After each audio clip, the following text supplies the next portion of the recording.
across the solar system. 3 new missions are going to help us understand our star like never before. They will monitor the sun's effects from up close out to the edges of the solar system. We need to understand how our own home in the galaxy was created. Every time we've gone someplace new, we've been surprised. We expect there to be great discoveries of things we can't even envision today.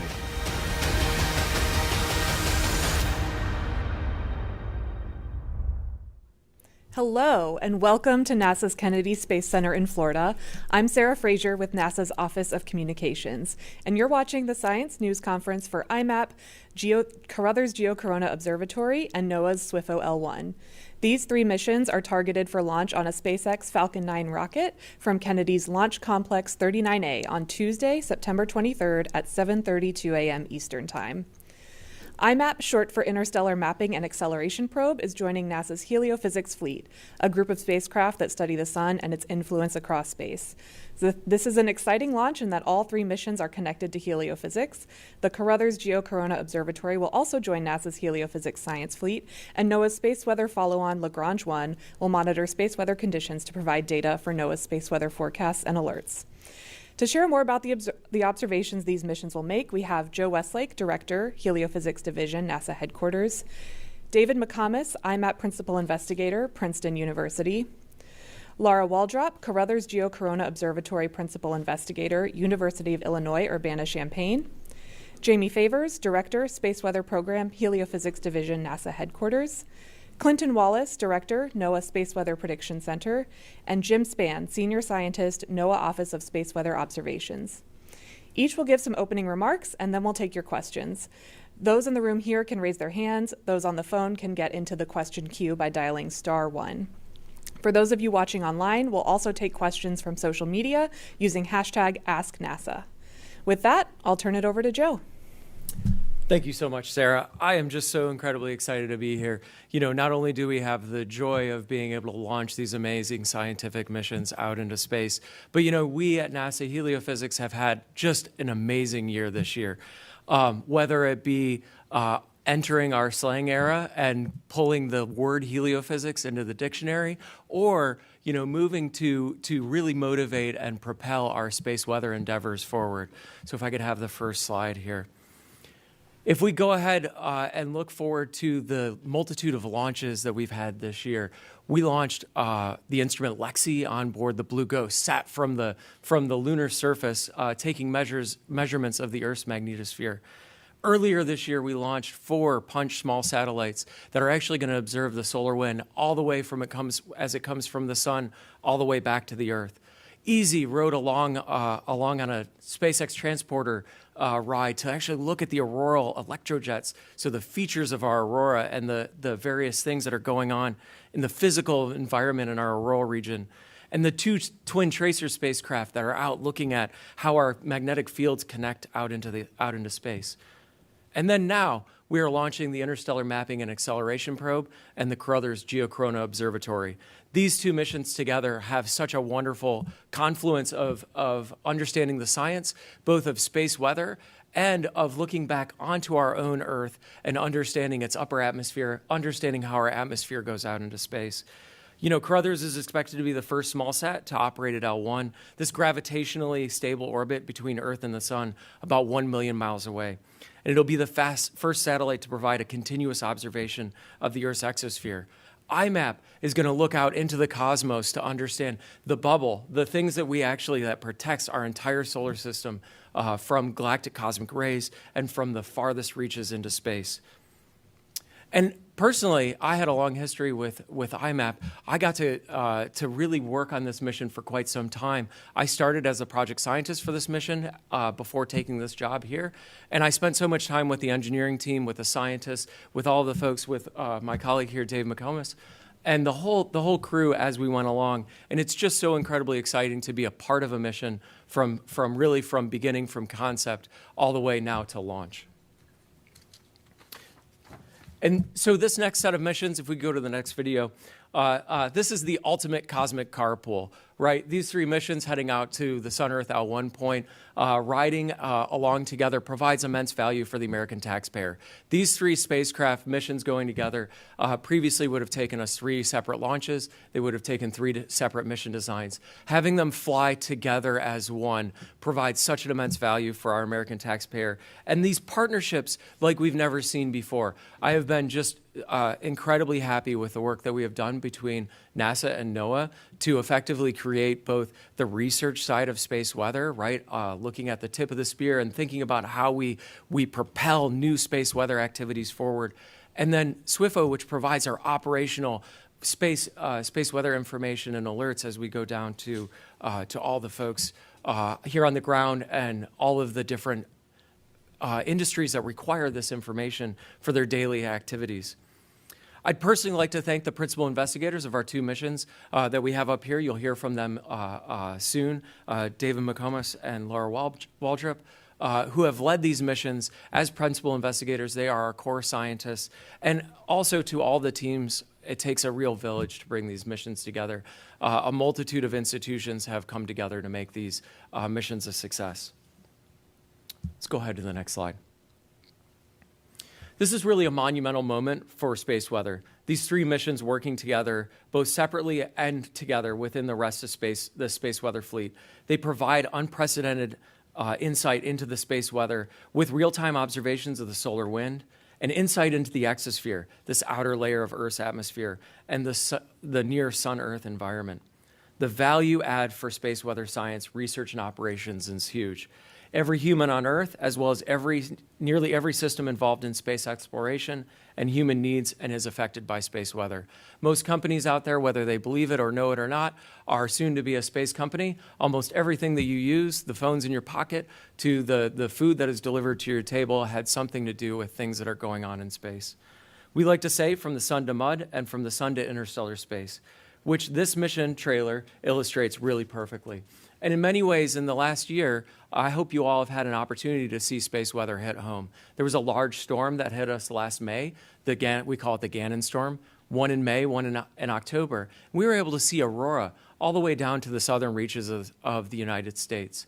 And one of the amazing things about that storm is that, it didn't cause chaos and knock everything out because we were prepared, right? We were able to actually bring forward our knowledge and understanding of space weather moving forward. So you'll hear from our space weather lead here at NASA, from Jamie on some of these economic sectors specifically, and you'll hear from our NOAA colleagues, Clinton Wallace and Jim Spann, about how NOAA is operating to effectively help us have early alerts and understand the societal effect of all these activities. And these activities range from the space industry, right, our astronauts that are out in space, operating, as we go out into the moon and Mars, operating farther than we have ever operated before. Aeronautics, thinking about our air travel, the travel industry, transportation and all modes of transportation, thinking about our GPS signals, thinking about all the things there. Agriculture and food productions, thinking about precision farming and how that's been affected by GPS systems. And then safety of life applications, our EMS, our firefighters, and our military, as well as our energy grids. All of these play such a tremendous role in our economics and affect our overall quality of life. And so with that, I am so incredibly excited for us to move forward. Let's go on to the next slide. Let's get to launch. I am so excited for this launch coming up on Tuesday. Let's go IMAP, go Carruthers, go SWIFO, and go Falcon. With that, I'm going to pass it on to David McComas, who is the PI for the IMAP mission. Yeah, thank you very much, Joe. So I am Dave McComas, PI for the IMAP mission. Could I get my first slide, please? So I'm going to be talking about the heliosphere. The heliosphere is a region of space that's really dominated by our sun. The sun has a 1,000,000-mile-an-hour solar wind that flows out all directions in space all the time, and it basically inflates a bubble in the local interstellar medium. In this graphic, you can see what it looks like. About 100 times as far away as from the Earth to the sun, there's a boundary where the supersonic solar wind slows down and starts to get bent back around into a heliotail. Beyond that, there's a heliopause, the boundary between stuff from the sun and stuff from outside in the local interstellar medium. That's a really important place because it protects us from the vast majority of galactic cosmic radiation. It's not well understood, and IMAP's going to make incredibly detailed pictures that will evolve over time of that interaction region, and we'll be able to understand what the shielding, how the shielding works and what it looks like. Next slide, please. But we're not alone in having something like a heliosphere. These are pictures of astrospheres. This is what it looks like around other stars, these bright interactions. You can see shocks, bow shocks out in front of them. You can see their astropauses. Now, you can't see that around our own sun because it's not bright enough. The interaction is not strong enough here for our own sun, but it is around some of these other stars. So we had to invent an entirely new way to measure these particles coming in order to take pictures of the boundaries of our heliosphere. Next slide, please. And so we do that through something I call energetic neutral atom imaging astronomy, ENA astronomy. Next slide, please. So what you're going to see here now is the expansion of the solar wind going out all directions. This is the solar wind flowing out past all of the planets, out to the boundaries, an individual particle, an individual hydrogen going out to the boundary. It gets out there, and once it gets out there, next slide, please. What you'll see is that it's possible for it to grab an electron from another atom that's floating through the heliosphere. Start the next movie, please. And so it's gyrating around the local magnetic field, and every now and then it encounters a neutral atom coming in from interstellar space. When it does that, it can grab an electron and go zipping off any given direction, and some tiny fraction come in all the way past all the planets, all the way past the Earth, and into one of our instruments at L1 on the IMAP mission, what I like to call a 10 billion mile hole in one. There. And when that happens, we make a measurement of that individual particle. And you measure enough of those particles, you can make this inside-out image so that you're sitting in the middle and looking out in all directions around you, and you see what it looks like, how many of these neutral atoms are coming in. And they tell you, and they're different energies, so you're able to do very precise imaging with them as a function of energy. You're able to tell what the plasma environment is like out at that interaction region. Next slide, please. We also do space weather and particle acceleration. This shows an example of a flare and a coronal mass ejection coming off from the sun. It drives a bow shock. It accelerates particles to very, very high energies. We measure those locally in situ with the IMAP mission as they go past L1 and they go past the Earth. And then actually some of those same particles that didn't come into our spacecraft and get measured directly but passed right close to our spacecraft, they continue to go out, and a couple, 2 to 3 years later, they can go out and have the interaction I just described through charge exchange and come back in as energetic neutral atoms. So we see the whole life cycle of these particles. We see them coming out from the sun, getting energized very locally, passing out and coming back in from the outer heliosphere and the outer heliosphere boundaries. That's a really incredible, exciting mission where we're able to do the entire life cycle of these particles and understand, I think, for the first time, sort of the holistic view of how this sort of region of space around us, our solar neighborhood, really works. Next slide, please. And so that's it. That's IMAP in a nutshell. It's going to be a fabulous mission. We are really looking forward to launching in 2 days and getting out there and doing this wonderful science and this very important space weather. Lara, over to you. Thanks so much, Dave. My name's Lara Waldrop. I'm the principal investigator of the Carruthers Geocorona Observatory. And this mission is really investigating not just a frontier in science, but a literal frontier of our planet. And that's the outermost atmospheric region known as the exosphere. Next slide, please. So many of you are probably familiar with the lower atmosphere, which forms very well-defined atmospheric layers. This is, of course, where our weather happens. It's also where our airplanes fly. And in fact, it's where many of our low Earth orbiting satellites live. Now, right in that low Earth orbit is where the exosphere begins. But unlike the lower atmospheric layers, which are relatively well confined to our planet, they're held very close, gravitationally bound, the exosphere extends almost halfway to the moon. Maybe. And I say maybe because we don't know exactly how big it is. We don't know how many hydrogen atoms populate it. We know that only hydrogen is light enough to make it up to those altitudes, but we don't know whether they have spherical symmetry around the planet, or maybe the region is shaped like an oval, aligned along the Sun-Earth axis. Maybe it's got dawn-dusk asymmetries. We literally don't know because it's so big. It's very, very difficult to make comprehensive measurements of its properties.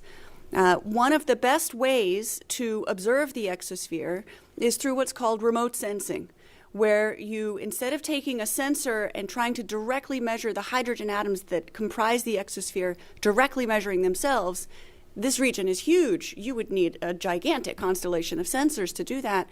Instead, we look at the light that it gives off when the sun shines on it. And this light is in the ultraviolet, and it's what George Carruthers, the namesake of our mission, coined the Geocorona. Next slide, please. So Dr. George Carruthers was a 3-time University of Illinois alum. We're very proud of him for that here at Illinois. But he invented the very first camera that was able to take an image of this ultraviolet exospheric light, the Geocorona. And it was deployed by Apollo 16 astronauts on the surface of the moon. The camera itself remains there to this day. What they brought home was the film canister. And you can see a picture of George Carruthers here holding that canister. And when he analyzed the images, what he saw was something incredible, which is that the exosphere extended beyond even the image that was able to be seen from lunar surface. This is 60 Earth radii away. So you need to get even further than that in order to see the exosphere in a single image. And that's exactly what the Carruthers Geocorona Observatory is going to do. Now, one image or a few images that have been acquired over the years, as I mentioned, there's a significant knowledge gap. It turns out this knowledge gap has critical significance for our ability to understand Earth's recovery from geomagnetic storms in particular. So this exospheric region, it's true, there's not very many hydrogen atoms up there, but the way that they interact with the near space environment controls, to a large extent, how fast Earth recovers from these geomagnetic storms. So because these interactions between exospheric hydrogen atoms and this near space environment, they dissipate that storm's energy, and they can redistribute plasma so that it refills when there's depletions. This process serves to refill those depletions and essentially help the planet recover from these storms. Having the knowledge gap that we have, next slide please. Having the knowledge gap about these storms, and these are the coronal mass ejections in particular that come off from the surface of the sun, they engulf the planet. I think we'll hear a lot more as this briefing continues about how these coronal mass ejections, these big blobs of magnetized plasma that the sun emits, when they engulf the planet, what kind of dangers they pose and the hazards to our technological systems. Of course, they create the aurora, which is a very beautiful manifestation of space weather effects. But the geocorona interaction, the exospheric interaction with these plasmas is something that we need to do a better job of measuring. And so that's our goal with the Carruthers Geocorona Observatory. Next slide, please. So building on Dr. George Carruthers' legacy, we don't have just a single camera that only points in one direction and takes a few photographs. We have an entire observatory that's able to take a few photographs every hour, hour after hour, day after day, for years. And so you can see this is a picture of our satellite. We have a fixed solar panel on one side. We have two cameras. One is a wide field camera that can capture the entire exosphere in one image. And the other is what's called a narrow field camera that has a much higher resolution targeting the center near the Earth where the exosphere essentially originates. Next slide, please. And so what we'll be doing is heading out after our launch out to L1. And once we reach L1, we're able to turn around. As you can see, this is much farther than lunar orbit, 4 times farther than lunar orbit. We'll be turning around and looking back at Earth on a nearly continual basis.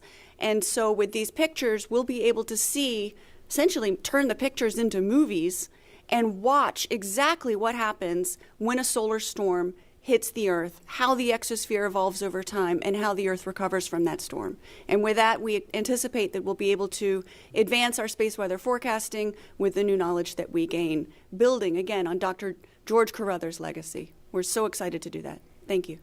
And with that, I'll turn it over to Jamie. Great. Thank you, Laura. So good afternoon. So I'm going to share a little bit about NASA's Space Weather Program and our role within the interagency enterprise that is space weather. And then my friends Clinton and Jim will talk about NOAA's role within that. And hopefully you were watching the briefing right before this one where Dr. Nikki Fox thankfully actually gave me a really good boost for what I'm about to talk to you about over the next few minutes. So let's go to the next chart, please. So what we'll see on this first chart is a simulation from a numerical model. And actually, what this model represents is the best of humanity. This is the cutting edge of space weather modeling. On the research side of things, as we've gathered these data and to understand the physical system more and more, this represents some of the cutting edge capability of humanity to model space weather. It's really on the research side of things, though. This is really driven by, and these kind of models really, it's the tangible outcome of decades of scientific discovery, decades of data collection that really drive towards this physical understanding. The same way we do with hurricanes or severe weather, the same holds true on space weather. So a lot of this work really culminates in this, but that's not really the end of the story when it comes to NASA science. We don't end at discovery. We have to make sure that this is valuable and useful back to society. And that in particular is where the NASA Space Weather Program comes in, as we really understand the needs of society, that they can be the pool of science to really drive towards, in this situation, more accurate forecasts of space weather. So let's go to the next chart, please. And with that, I'm going to talk to you a little bit about what can drive the work we do within that NASA Space Weather Program.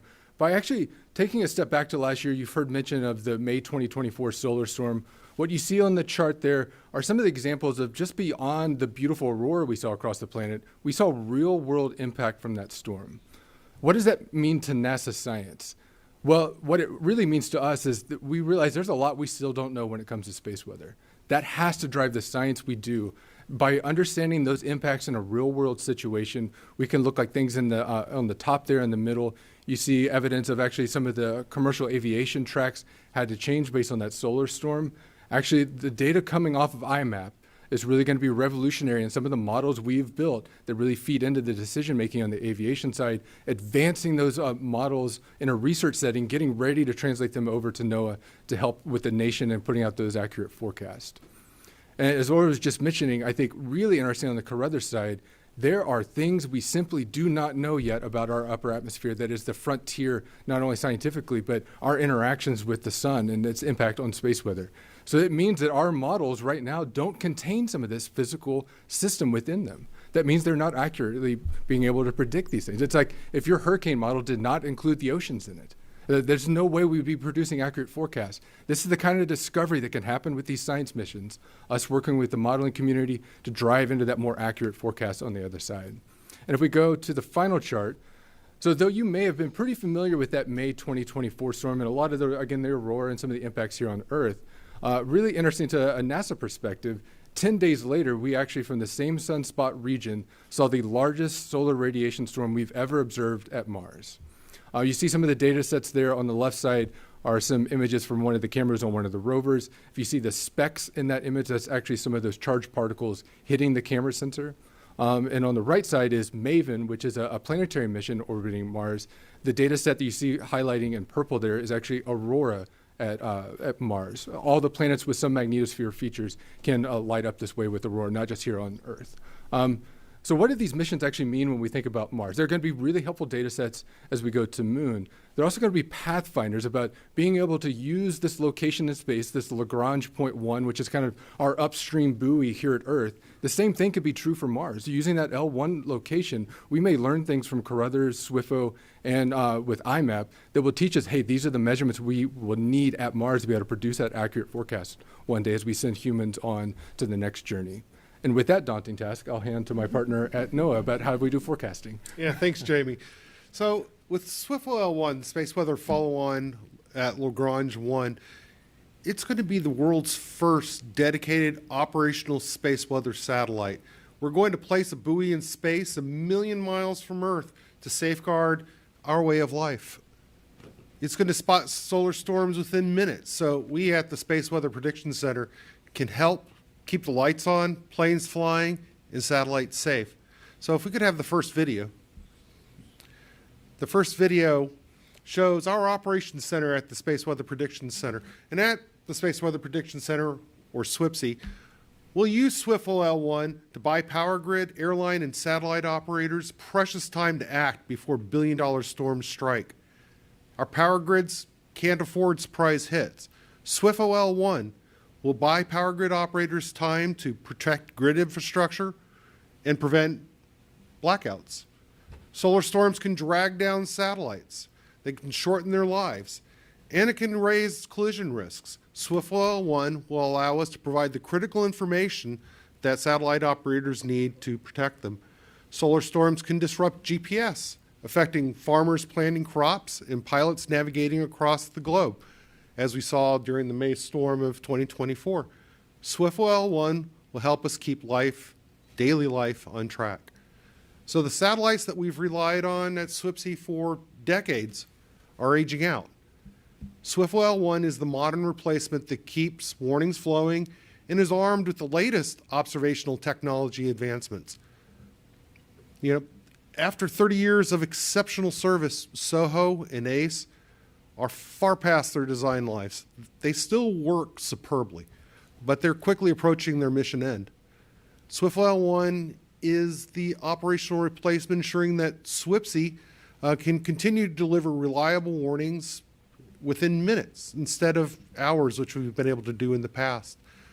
SWFOL-1 combines the best of these pioneer satellites, SOHO and ACE, into one mission. And I can't underscore enough the importance of missions like IMAP and Carruthers at advancing the observations technologies that we will come to rely on operationally into the future. So, but for decades, and if I could get the next video, please. For decades, we've relied on SOHO's coronagraph, and last year, from Launchpad 39A, that's where SWFO will be launching along with IMAP and Carruthers, we launched our first operational chronograph, and you can see some of that imagery in this animation here called CCOR 1, or Compact Chronograph 1, which did launch on GOES 19. SWFOL-1 is going to be our insurance policy that keeps America space weather ready.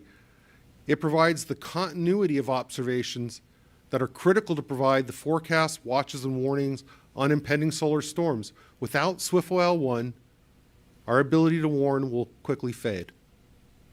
Everything that we do at the Space Weather Prediction Center to protect technology from solar storms starts with observations. SWFOL-1 is the first of a new generation of Sentinels, ensuring America's technology and economy stay resilient. It's NOAA's flagship in a new fleet of space weather satellites, pioneering the future of space weather vigilance. Under the watchful eye of SWFOL-1, the Space Weather Prediction Center is safeguarding not just technology, but our economy and daily lives. So SWFOL-1's essential data is our lifeline for keeping the lights on, planes flying, and satellites safe, ensuring that Americans are ready for whatever the sun sends our way. And on that note, I'll turn it over to my good friend and close colleague, Jim Spann, to talk a little bit more about the instrumentation. Well, thank you, Clinton, and everybody setting the stage. I really appreciate it. I'm going to share a little bit about NOAA's Office of Space Weather Observations. And so this is the team that builds and operates the eyes and ears in space. Basically, Joe mentioned the cosmic carpool, which is a great analogy. Well, on that trip, people who the SWFOL-1 is going to be phoning back, say, hey, everything's cool. Oh, hey, better watch out because the sun is doing this.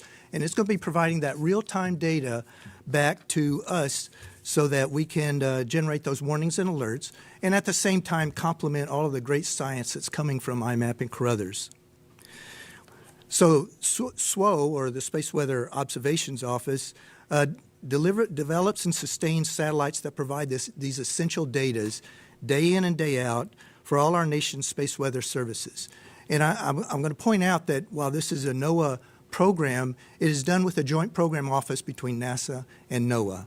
And so, again, not only are we flying together and carpooling together, we also work on each other in terms of building these spacecraft. So we do this to help create the space weather ready nation. You've already heard that phrase quite a bit. And it's crucial for long-term responsibility, especially since our society is becoming more and more dependent on technologies in space and on the ground that are vulnerable to these solar events. The data that we collect is then used by SWPC, the NOAA Space Weather Prediction Center, to generate the warnings and forecasts to protect our vital infrastructure, as Clinton has already mentioned. So what about SWIFT-OL1? Again, I'm just going to repeat, it is our newest purpose-built satellite.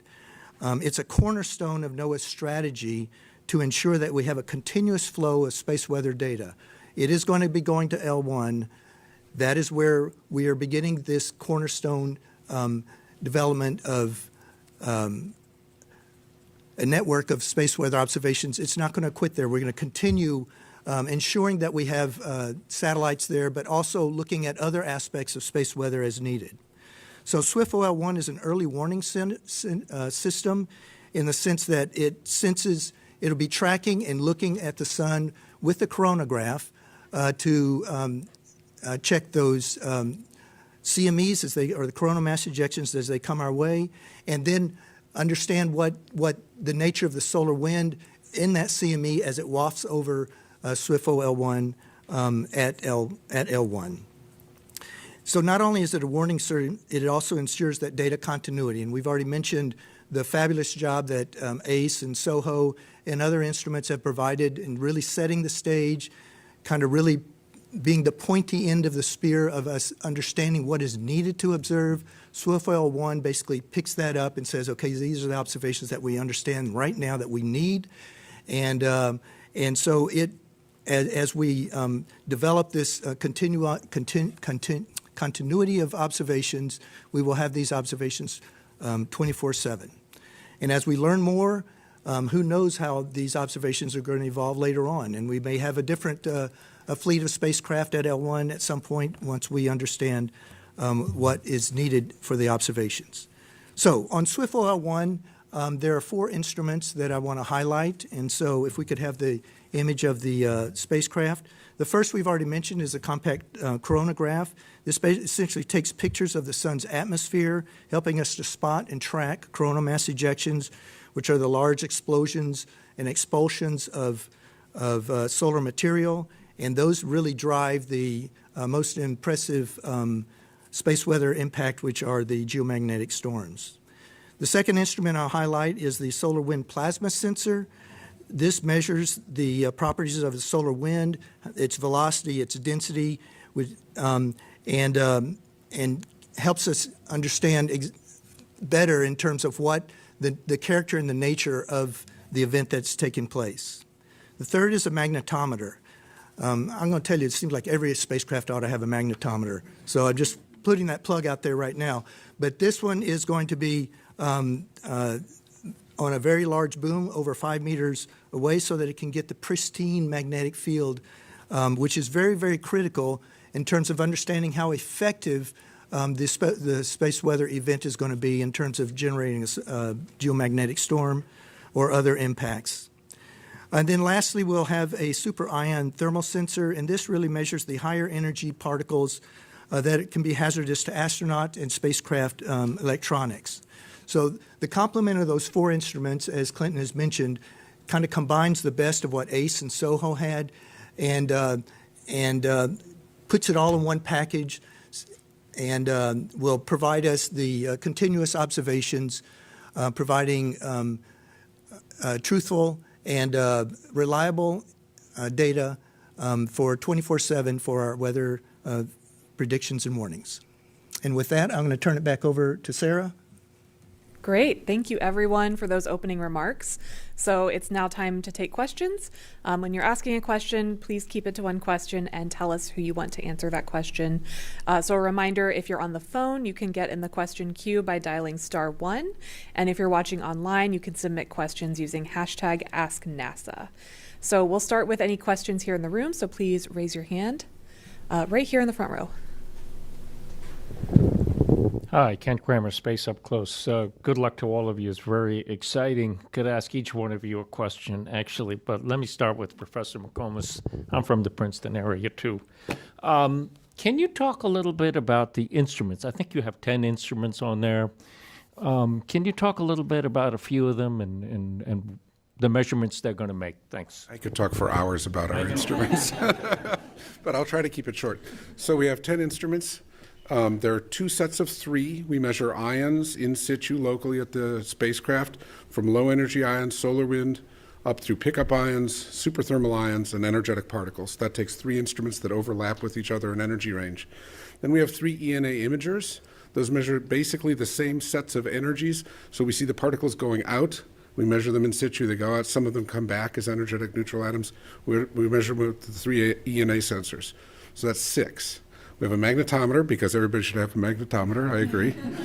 So that's 7. We have a solar wind electron instrument that measures the solar wind electrons and tells us about the topology of the solar wind, the interplanetary magnetic field. It's 8. We've got a dust detector, a very large dust detector. Interstellar dust comes floating in from outside the heliosphere, and we measure that with the largest dust detector, I believe, ever flown. We should have 100 dust hits in the first year. From our calculations, that would be more than humanity has made so far in the history of spaceflight. And we're not just measuring the dust has arrived, but we actually break it up, and we're able to tell its elemental composition inside there. So really an excellent measurement of that. And then finally, we've got a UV instrument that looks at the 3-dimensional structure of the solar winds and helps us piece together these particles coming out with the ones coming back in sort of a 3-dimensional global sense. So 10 instruments in 2 minutes. Great. Any other questions here in the room?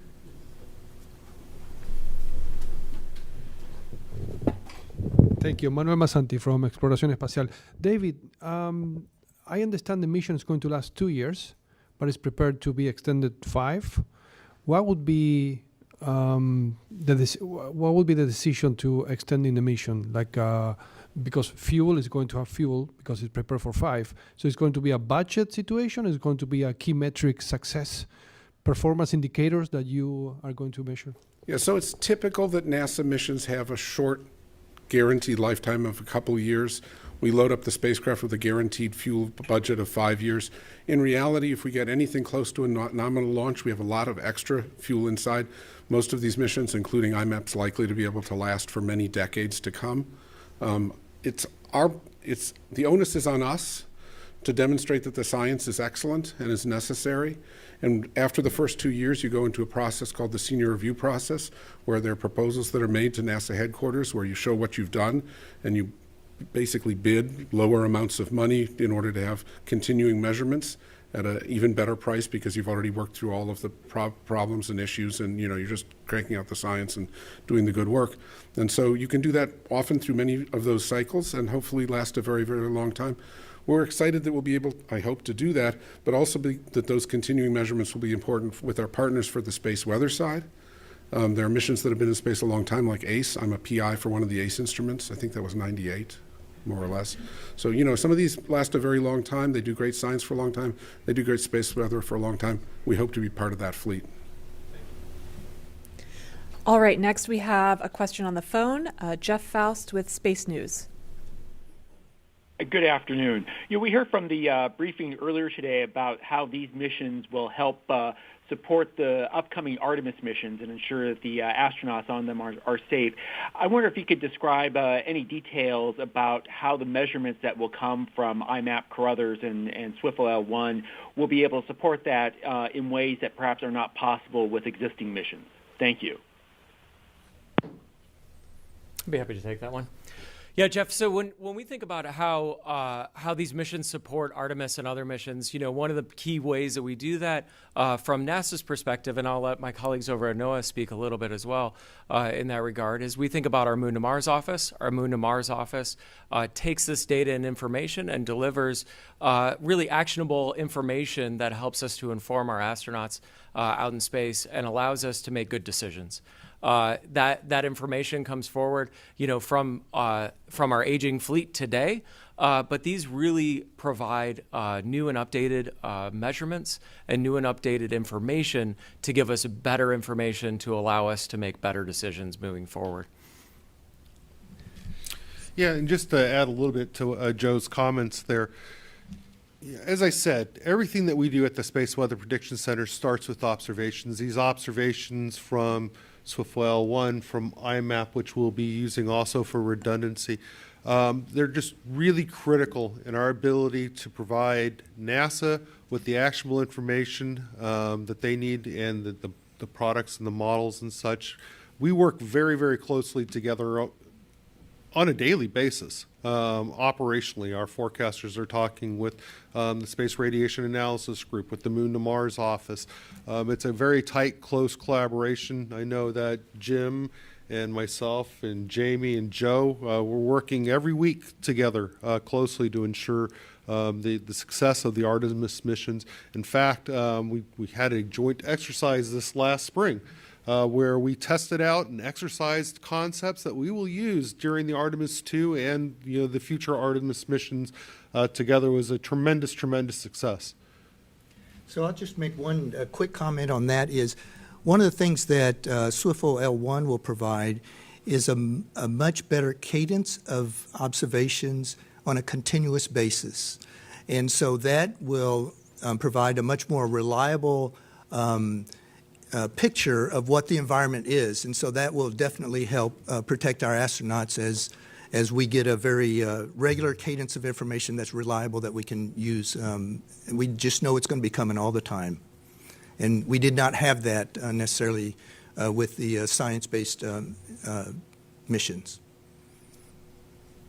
And oh, by the way, I'll just say that exercise with Artemis, it would have never happened 15 or 10 years ago. The group that we have now is really working well together on space weather, and it's a testament to the agencies and the science community have recognized the importance of that. Yeah, and just to kind of add in, Jeff, it's a great question. Artemis is a big challenge for the whole agency. As we kind of get ready for the moon, I think it's been this pretty deep collaboration we've already had between the two agencies getting ready for that day-to-day. That Moon to Mars Space Weather Analysis Office on our side really kind of setting up some new capability that we've been lacking for quite a few years. In particular, just trying to think about the solar system-wide aspects of space weather. Artemis is a daunting challenge. Now think about Mars. Now think about Jupiter. Now think about as we get ready to send missions to Uranus that are asking us space weather questions. How do we get ready to serve them as well? Those capabilities we may develop on the NASA side as commercial world goes off to some of these ventures as well. We're going to make sure we translate that over to on the NOAA side as they serve the commercial sector on these things. All right, next we have some questions from social media. So Lori G on Facebook asks, how exactly does IMAP create a map of the heliosphere? What kind of information will this map show?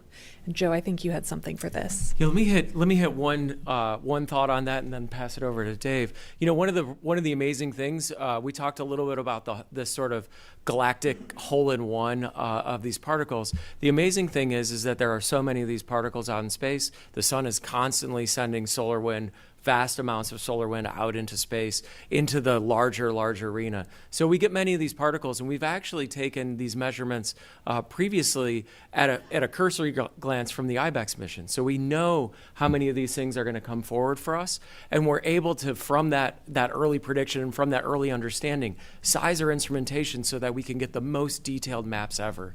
And I think one of the key ways to do that is to think about how the mission actually executes those maps. So why don't I toss it over to Dave McComas, who can talk a little bit about how the mission actually creates a map. Yeah, sure. Thanks, Joe. So we're a spinning spacecraft. We've got a solar array on the front surface, and we have instruments that look out the sides. And so every time we spin around, we see a swath of the sky. Every rotation, 4 times per minute, 4 RPM, we're seeing a swath of the sky. Then as the Earth goes around the sun, L1 also goes around the sun, and we have to keep repointing our spacecraft. It's about 1 degree per day. And so the swath of the sky that we're seeing, it moves. And it moves from here to here to here to here. And so over the course of 6 months, we've gone halfway around and we've looked over the entire sphere.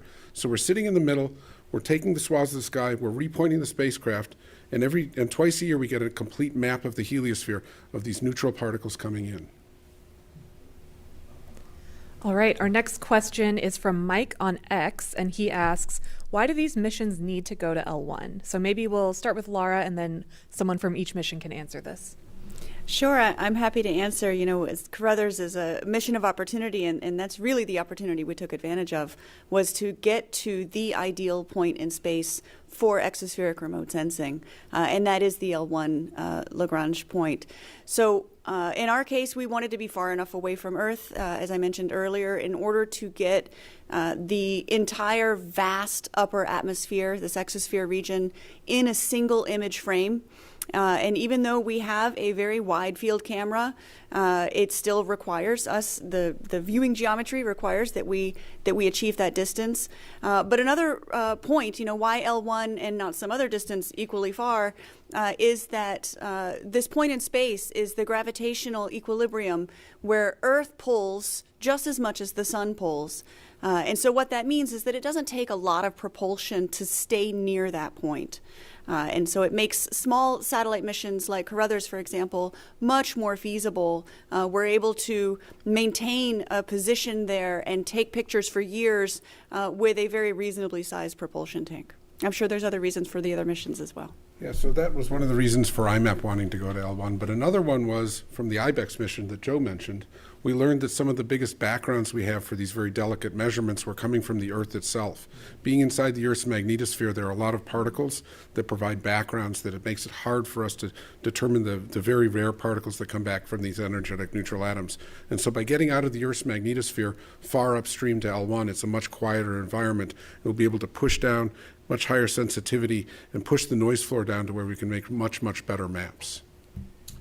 I'll say from SWIFO, the reason we really want to go is that we can look at the sun 24/7. We don't have to worry about the moon getting in the way. We don't have to worry about the sun. I mean, we do have to worry about the sun. We don't have to worry about the Earth getting in the way as we orbit. We just hang out there, and like it's been pointed out, it's very good from a propulsion perspective. But we can just sit there and stare all day long, which is really what we want to do. Yeah, just to add to that, the unobstructed view is so very critical. I told you that we had the Seacor 1 instrument on GOES, and it's a wonderful instrument. There's a small little issue around the equinox. The Earth passes in its field of view, blocking the imagery for several hours at night, and this happens for weeks on either side of it when we get stray light that comes into the sensor. But out at L1, and we're well outside that magnetosphere, completely unobstructed view. It's going to be really wonderful. All right. A Facebook user asks, is there significance to these missions launching during solar maximum? So anyone who wants to start with that? I'd be happy to take that one. So whenever we plan our missions, it's the solar maximum is an 11-year cycle in which the solar activity rises and wanes.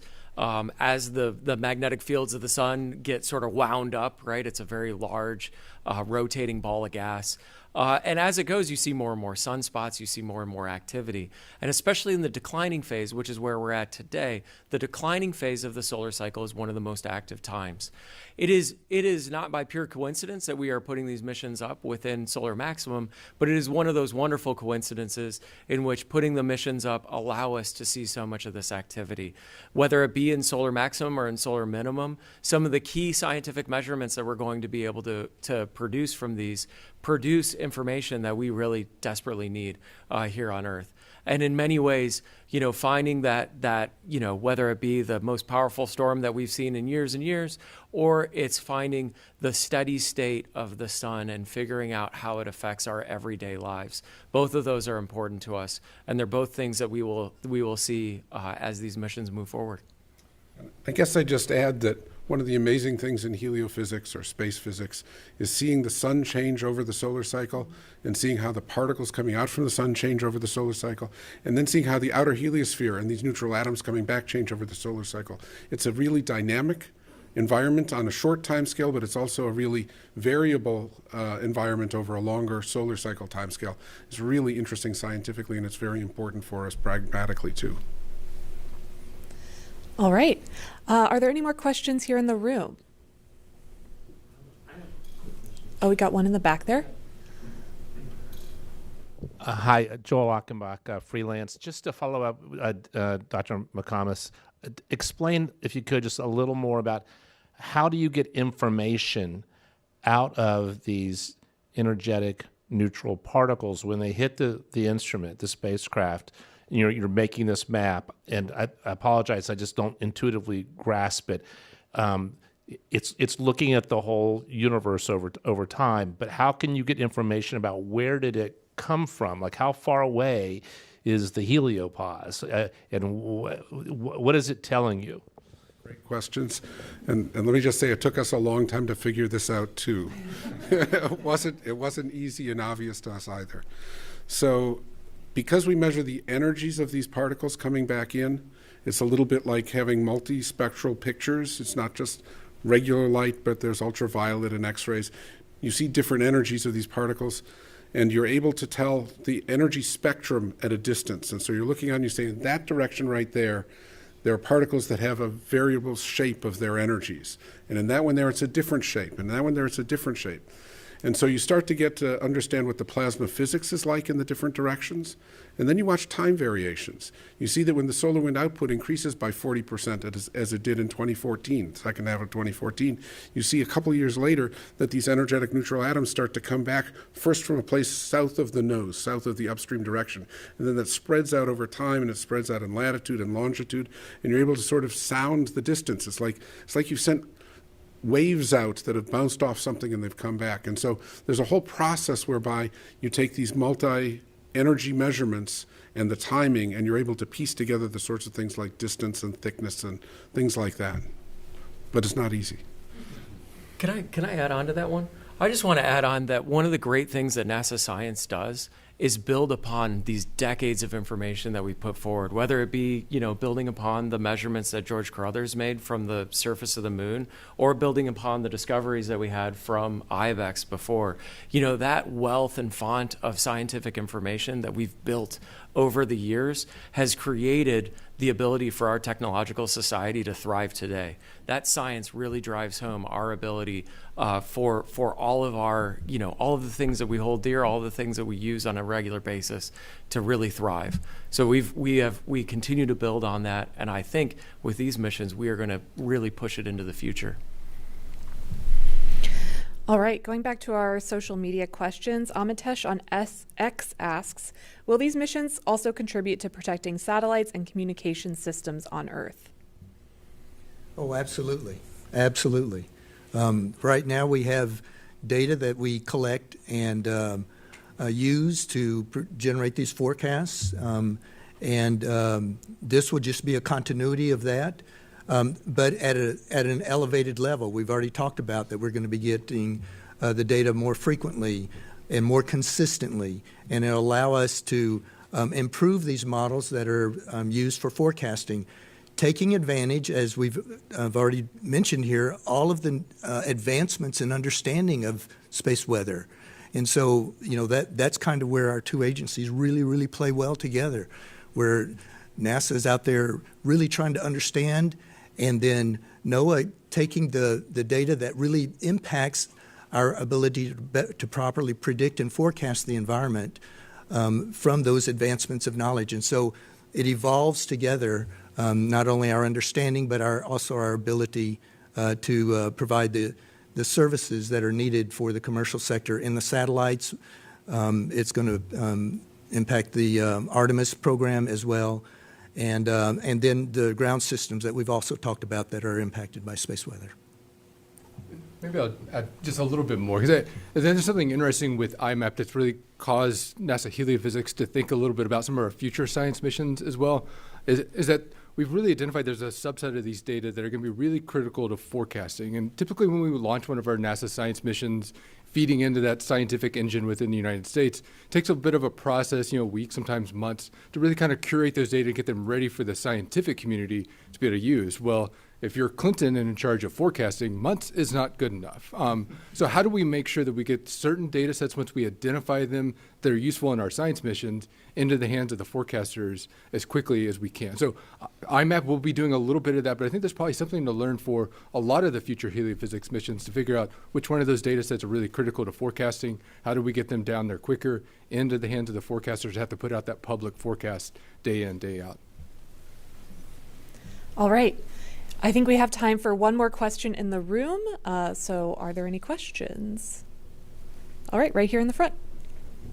Hi, Ken Kramer, Space Up Close again. I want to ask you about the Curiosity, the charged particles hitting Curiosity. I love the rovers. Was there a warning to Curiosity ahead of time that was coming? how did that all happen? That you looked at those pictures and saw that those were charged particles? Real time data ahead of time, or how did that all work out? Thanks. Yes, a great question. And I think there was some fortuitous things that were going on at that point where we actually had some of the NASA and International Space Weather missions were kind of spread out across the solar system. So in a very fortunate way, we had some observations that we don't typically have. So Mars was roughly about 90 degrees ahead of us in the orbit. So it's kind of off on the right side of the sun from our vantage point. So we were actually able to track that the sunspot region that gave us the big storm here and keep tracking it because we had these spacecraft in some different locations than we normally do. So we knew it was remaining very active, and we were seeing some of these flares. We have some evidence from some of the observations on the far side of the sun that some of the largest solar flares we maybe have ever measured in our solar system were actually occurring off of that same sunspot region. And it was one of those that actually was the initiation point of that storm that we saw at Mars. So fortunately, we were gathering some data that were helping us do that. There are some folks in the science community that do kind of ad hoc forecasting on the Mars side of things. There's not that many people at Mars that really care about what's going on there right now. So there's a few folks that are out there that kind of pay attention to these things more from an academic standpoint. But one day we will care tremendously about those kind of things. And luckily, we also have, along with the camera that's on some of the rovers, on Curiosity in particular, there's a sensor, an instrument on there that measures those radiation particles. It's really high energy on the surface of Mars. And actually, we got real data, and that's really why we know that was the largest event we've ever seen, was based on the data from that instrument on that rover on Mars. At Mars, yeah. That we've recorded. Yeah. It was RAD, R-A-D is the name of the instrument. It's called RAD, R-A-D is the name of it. So the RAD instrument on that rover. All right. That brings us to the end of this news conference. So thank you to everyone who participated. For mission updates to learn more about each of these missions, you can visit nasa.gov/sun. And again, Tuesday's launch is slated for 7:32 a.m. Eastern Time. We hope you can join us for live coverage, which will begin on NASA Plus and the agency's social media channels at 6:40 a.m. Eastern. And you can find ways to watch at the URL that's on your screen. Thank you for joining us today. Go IMAP, go Carruthers, and go SWIFO L1.